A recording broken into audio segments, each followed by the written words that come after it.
two dominant categories, which we call in Sanskrit the Hinayana and the Mahayana.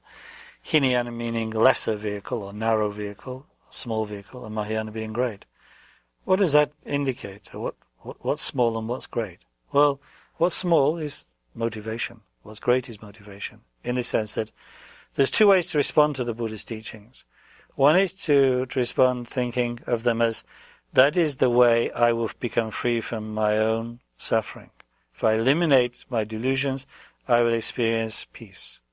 A deeper way, deeper because it emulates the Buddha himself, is to understand the purpose of practicing the path is not merely that. It's not merely to arrive at a state of personal peace, but to find in oneself the capacity to show others the way to that peace, that freedom from suffering, which is what Buddha himself did. Now, for many people, it may be that they move from one of these motivations to the other, starting with the smaller motivation as they become mature on the path. They gradually open up and realize this sense of responsibility, of altruistic responsibility for others, which is the core of the Mahayana, the great vehicle. So the Mahayana is practicing the Dharma out of the motivation we call bodhicitta, the wish to become a Buddha for others, a wish that arises through our compassionate sense of responsibility for them, that we must help them to find liberation from suffering. So the Mahayana, like the Hinayana, was taught by the Buddha in his discourses, or sutra as we call them in Sanskrit. But they differ in that they have this greater motivation, and also they differ in important respects in terms of the way reality is described. Reality is described in a much more profound way. Emptiness and non-self are described in great depth in the Mahayana, whereas they're somewhat kind of presented in a much less developed way in the Hinayana. So there's two important distinctions. But within the Mahayana, the great vehicle, we say, it follows various Tibetan and Himalayan traditions say, that the Buddha presented two ways in which that Mahayana aspiration to become a Buddha for others can be fulfilled. One is a common or ordinary way, which follows what he talked about in the sutras, in that he prescribed there that bodhisattvas, those who have the motivation to become Buddhas, should practice what we call the 6 perfections, or 6 transcendental virtues: giving, moral discipline, patience, effort, meditation, and wisdom. And by so doing, they gradually accumulate or gather qualities of merit, spiritual force, and wisdom, which will finally culminate in awakening, in achieving the state of a Buddha. But this is a gentle path, and takes a long time, because it's like the gradual accumulation of the causes, with thinking of Buddhahood as in a sense exterior to us, something that we will attain in the future, when enough purification and enough accumulation of positive forces has been gathered. But we say that for some of his more gifted Mahayana disciples, Buddha prescribed a different way of accomplishing that goal of Buddhahood. Arising out of the same motivation, nevertheless, there may be some students who have greater capacities for powerful practice. And for them, in the Tantras, the esoteric teachings of the Tantras, Buddha taught this kind of, as we call it, uncommon, extraordinary Mahayana, or, to use that Sanskrit phrase, the Vajrayana, the indestructible vehicle.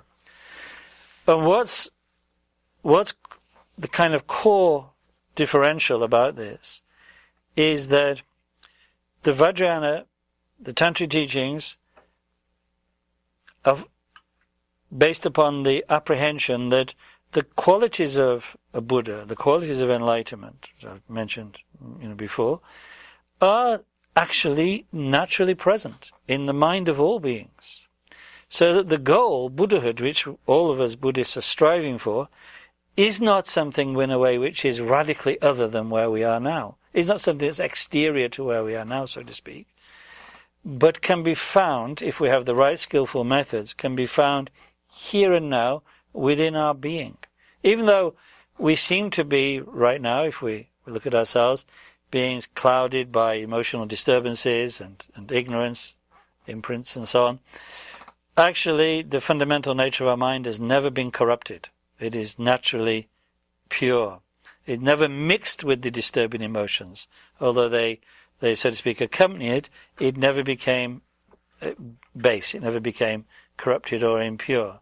So if we can find a way for practice, a path, which allows us to apprehend that presence of the Buddha within, so to speak, then Buddhahood is not distant. Buddhahood is actually naturally present, naturally to be discovered.